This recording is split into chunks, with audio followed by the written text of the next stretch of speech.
Good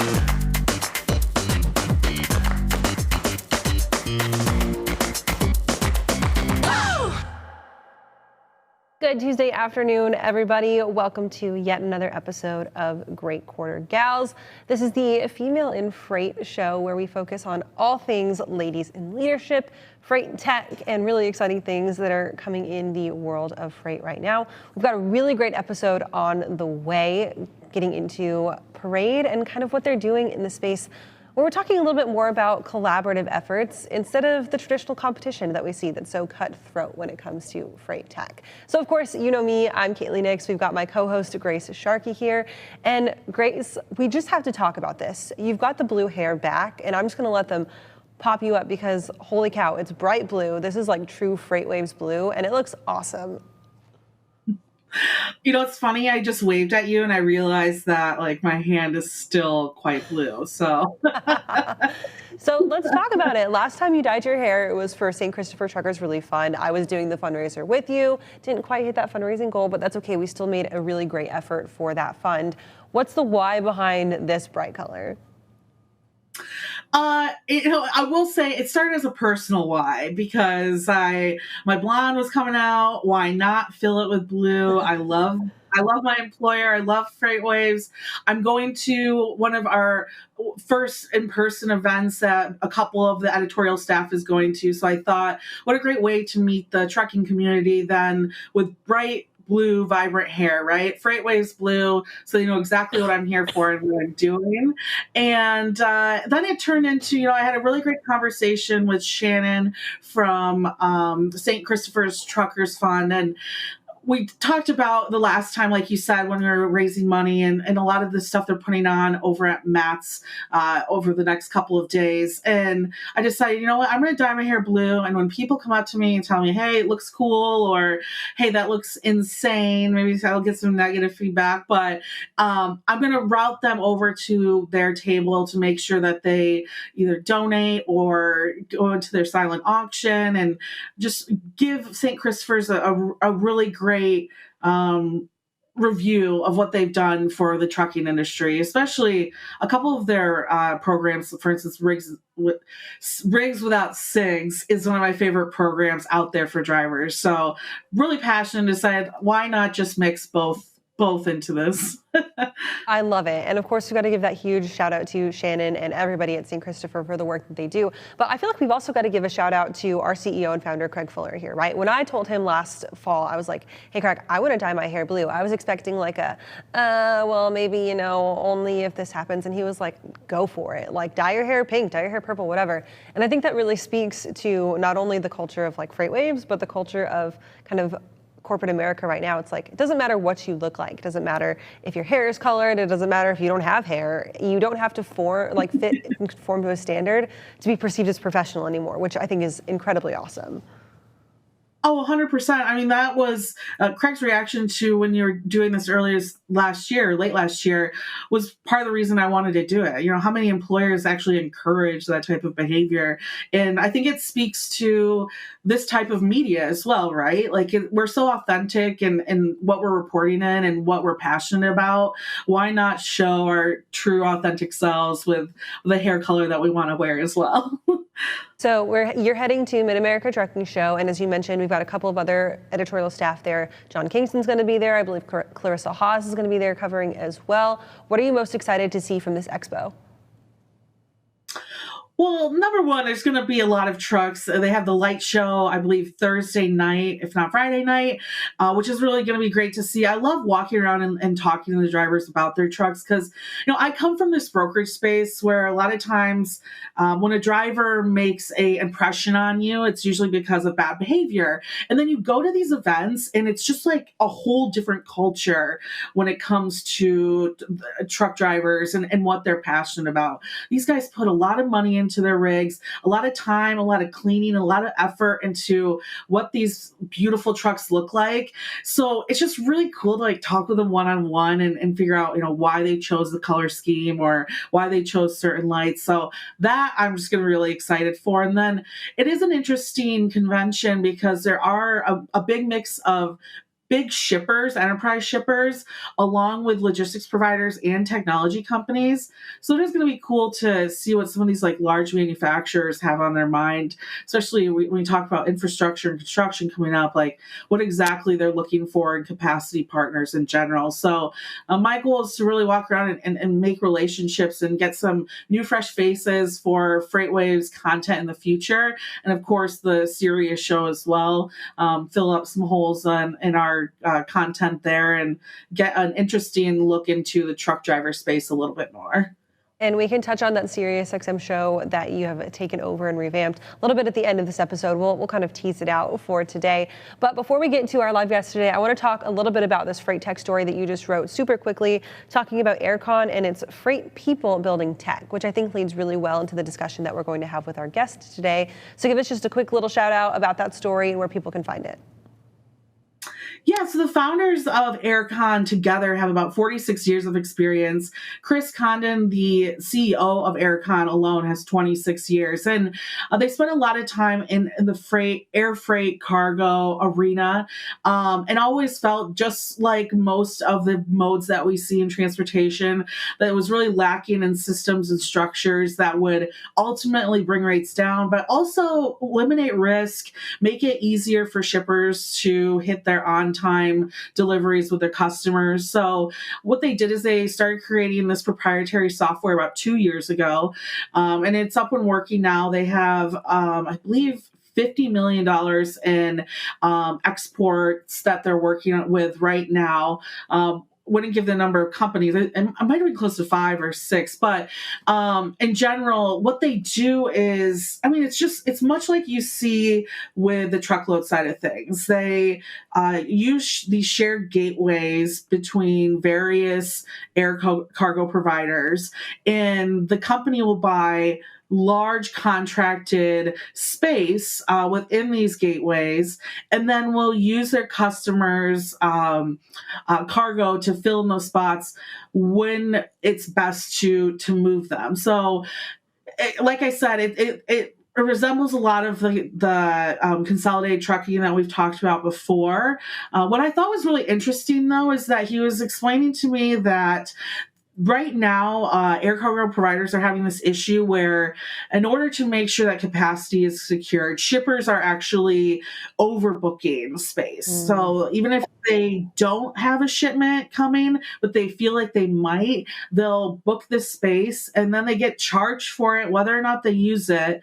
But at the end of the day, the cargo provider or the transportation provider of that airplane wants that space full. So it's like shippers are paying more and the provider of the transportation isn't happy with what's being utilized. So what Aircon is coming in and doing is saying, no, let us just contract all of this space, and then we'll organize the shipments in the way that they need to go out. And so every time they book a shipment, I believe they tell the customer it will ship within 2 to 3 days, and they use that 2 to 3 days to consolidate it with other shipments, which means as well that it's not going to move from provider to provider, eliminating risk on the packaging and the products that it's moving, and really making sure that everything is arriving on time together at the consumer at the end of the shipping transfer. So absolutely, it's super important to talk about that kind of stuff and the people behind this tech that they're building out. Head to freightwaves.com and go read that story. It's underneath the Freight Tech tab on the bottom of our homepage. Right now, we're going to welcome our guest for today. We've got Anthony Sutardja. He is the CEO and co-founder over at Parade.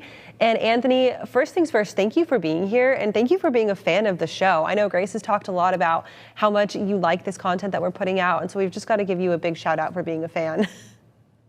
I'm a fan, and thanks for having me on. Of course. And, we were actually talking about a couple weeks ago how important it is what Parade is doing to help brokers in particular, shippers as well, manage their capacity. And I guess I'm interested, what are the biggest hurdles that are keeping brokerage teams from scaling their own capacity management systems? And what is the real problem that Parade is looking to help fix with those systems? Yeah, I guess capacity could mean two different things in that question. It could be people capacity in terms of how many dollars per head or am I moving, or how many loads are you moving per day per person, or where we also corely focused on here at Parade, which is in truckload capacity management. How do I find trucks for my loads? And I think those two are very related in the world of freight brokerage. The more you can move more efficiently, the more revenue dollars you bring in as a freight brokerage, the more better you can serve your customers. But the challenge with brokerage operational flows on the coverage side today is that they operate in a way oftentimes where things just don't scale, even when they have the technology in front of them.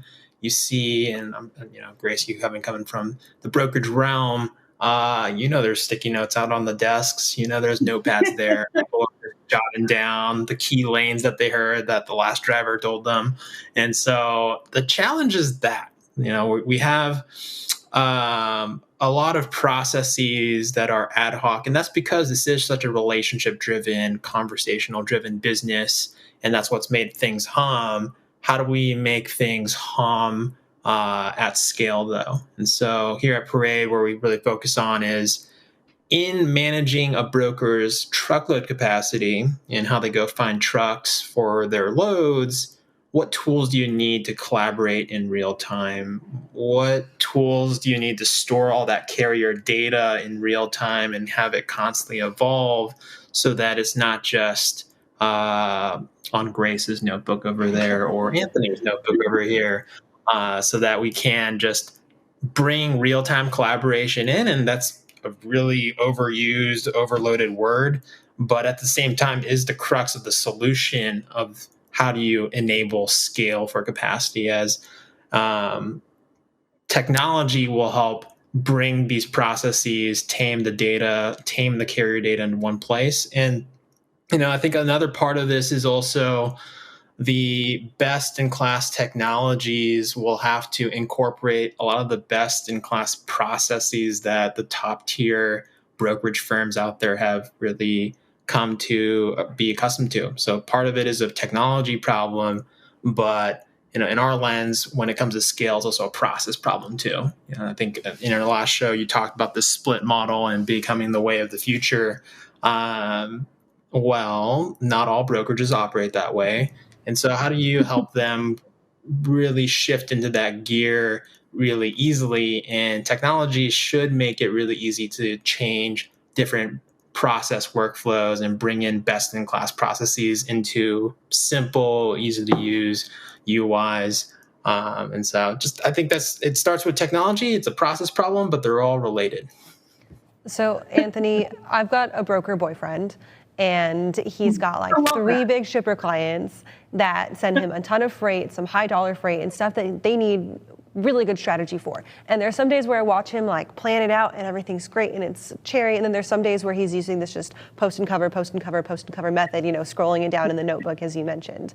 So can you talk a little bit about if you're a broker and you're kind of in this hybrid space of like, okay, one day I'm employing a strategy, one day I'm just throwing it at the wall and hoping that it sticks. Can you talk about how you can kind of make that mindset shift to one side or the other, or if there's value in keeping it 50-50 and being flexible versus strategy versus just trying to get stuff covered?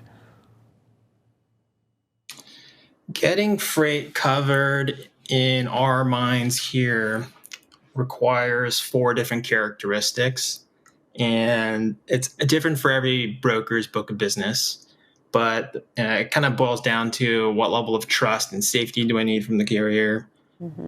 What level of process do I feel good about on maybe the shipper qualification? And they have to be vetted to go to this specific DC, or did they have the right insurance? Price flexibility being the third. Where can I move and work with this carrier or the capacity that I'm about to get on different pricing as the markets these days go up and down, and are they actually available? And so I think these 4 characteristics, maybe, your freight does work pretty well on a spray and pray model. We just need to get more efficient. and how do you get out the DAT, but how do you do that a little more efficiently?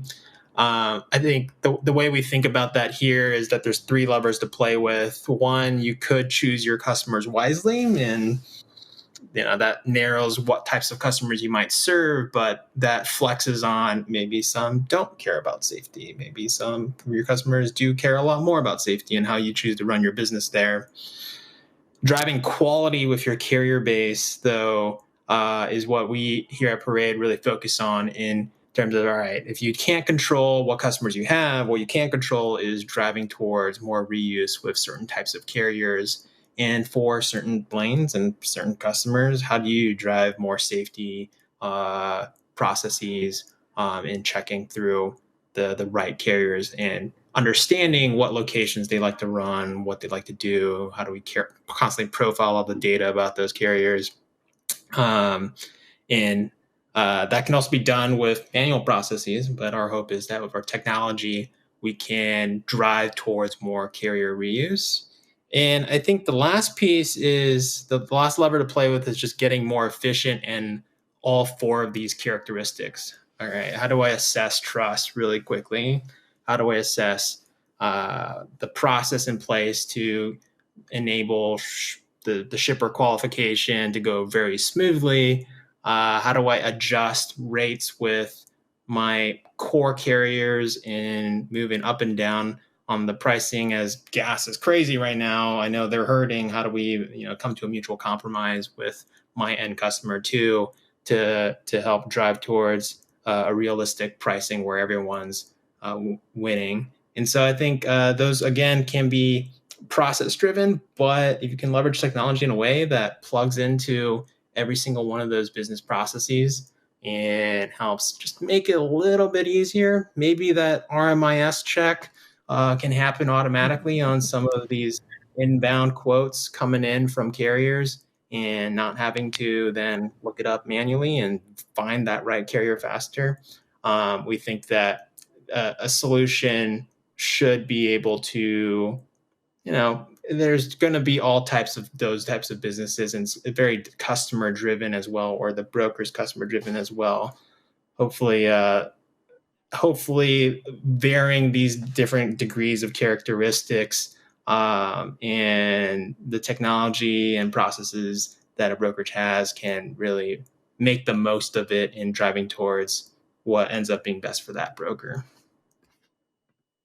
Yeah, and as you clean up those processes, you're gonna be able to get paperwork in faster, invoice your customers better. It all trickles down into so many different areas of the business, and I think that element is sometimes lost when you're talking about capacity management strategy. It's not just about getting reps to book more loads, but it's about the overall processes that could be improved through this type of management and this type of strategy. And I really think that the offerings that you have is definitely the reason why you guys just experienced this latest round of funding. And with that as well, you had a number of really interesting strategic investors and different people coming to the table at Parade to help with this capacity management strategy for the industry as a whole. We're looking at Redwood Logistics, Jones Capital, Jason Dubois, and Jet McCannels over at Project 44, Shannon Hart at Mercury Gate,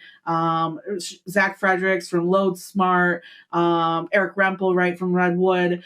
Why do you think that, and you actually were quoted saying that capacity management is a neutral platform that needs this type of collaboration. Why do you think it needs this type of collaboration in order to keep improving? Why is this such a hard concept for so many different huge freight tech companies to really secure and figure out a solution to?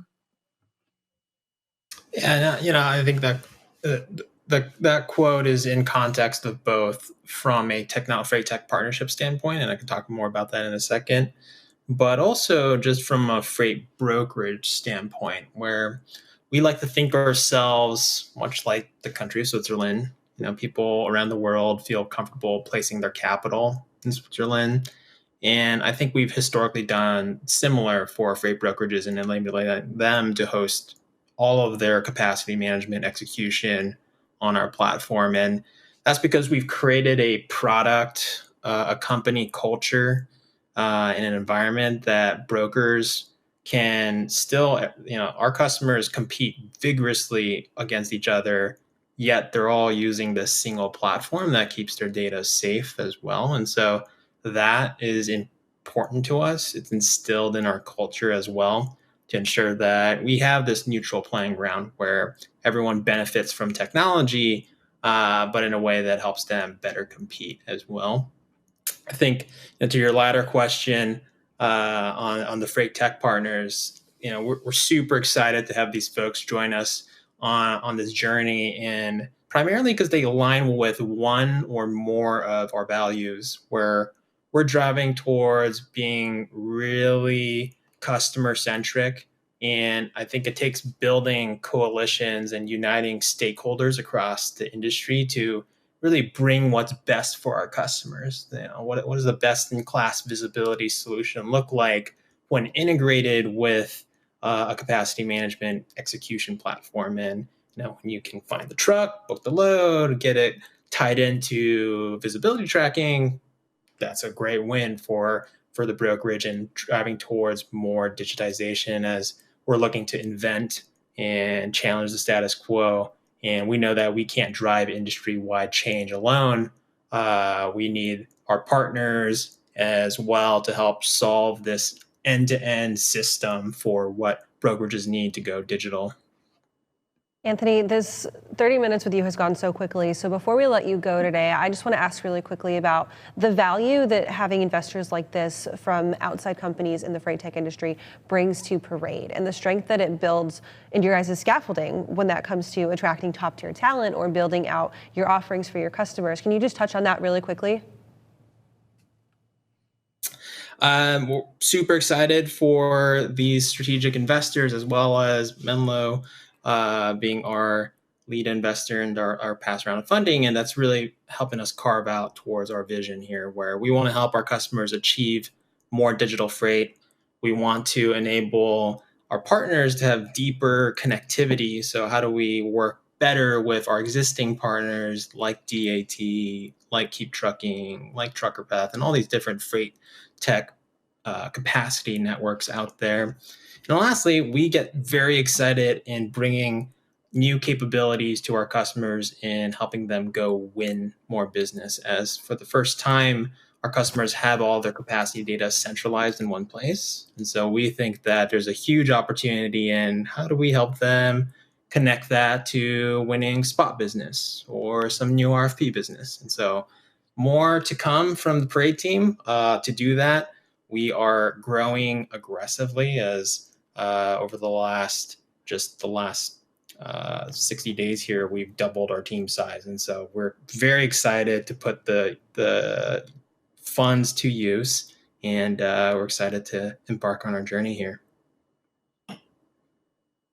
Congratulations, you guys. Well deserved, and I'm really excited to watch your product suite grow and hear feedback from customers and yourself as you can continue to deploy that capital. So thank you for coming on, and we will definitely have you on again soon. Thanks for having me. Go check out Anthony on LinkedIn. Go check out Parade on LinkedIn and online as well. Great to have him, and great to have him be a fan of the show, Grace. I know that this is an interview that you've been super excited about. Anthony was one of our first fans when we launched that first episode, so this was great to have him on. And it's so awesome to watch a company like Parade take this internal investment and say, okay, how can we make it better for our customers and for our clients, and then really for the industry as a whole?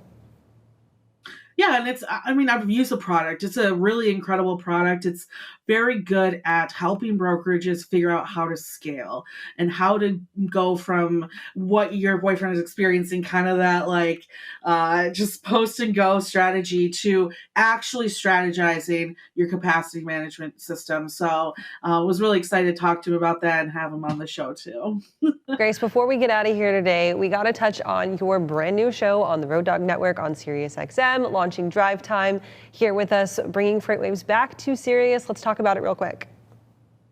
Oh, just so excited. It's so much fun. I really enjoy getting on there every single day and spending, 2 hours. Like I said, it's prime time drive time, right? Everyone's leaving the office. Everyone's, had a rough day. Logistics, right, is problem solving. So I want to hear everyone's issues, figure them out on your way home, get us home, enjoy the rest of our night, and attack the next day as best as we can. We've had guests from trucking companies to recruiters like we have today, had investors on as well. So I'm planning on really experimenting with the content, seeing what sticks, seeing what the audience really wants to hear. And I think it's a platform that, Freightways, but people are really excited. I got a lot of emails after the first episode. People are really excited that we took over that time slot and that we're giving them more than just one day of content as well. Catch Grace on SiriusXM channel 146, and we'll see you guys next week.